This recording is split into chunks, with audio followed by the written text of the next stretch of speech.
Those senior officers, colonels and generals that were good at maintaining some influence within that structure, guess how we rewarded them? We left them there. And we left them there. And they do long periods at National Defense Headquarters.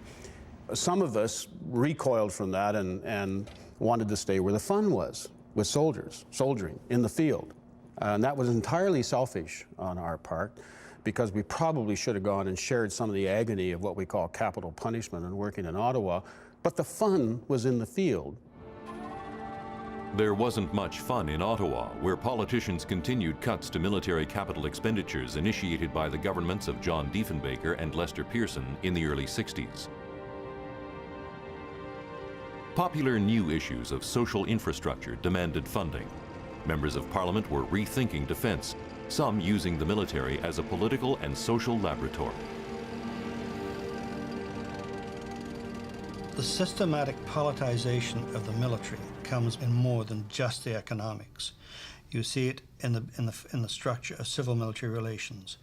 You see it in the implementation of social policies onto the military without taking sufficient care to make sure that military capability is not eroded by heavy implementation of a social policy. You can find, for instance, the recent requirements for disabled people to have equal access to military jobs is completely at odds with the other requirement that the military be mobile and able to move quickly into a combat situation. Some people have said that there's an attempt at the moment to use the military as a social experiment, that by leading change leading change in society. This is completely counterproductive to any concept of maintaining an effective military. That's just one side of it. The difficulty is we kept trying to maintain a standard. We want to have one physical fitness standard. We want to have one standard of carrying equipment. We want to have one strength standard. Too often they genderize the standards. So if a man has to do 40 sit-ups, a woman only has to do 30. Well, if you're playing in the NHL, you can't do that. You have to take your absolute best people and you put them on the team. So what we were ordered to do by the government was to integrate, and in my mind and in the mind of quite a few other people, the standards have dropped quite precipitously.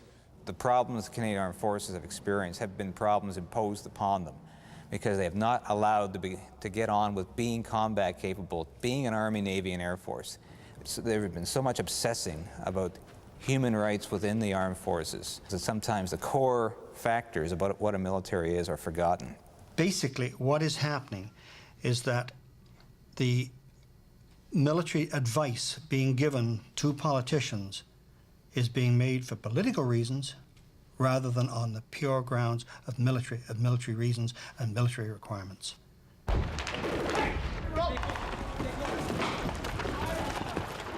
While I was the Deputy Minister, we introduced the Official Language Commissioner, we introduced the Controller General, we introduced the Information Commissioner and the Freedom of Information, and we also had, before that time, the Official Languages Commissioner. And did I mention the human rights? Anyway, all of those people were terribly interested in what we were doing in their field, and we had to give constant accounts on those, and we were constantly held up and chastised for failing. I didn't say the Auditor General. Nobody ever asked me what I was doing about national defense.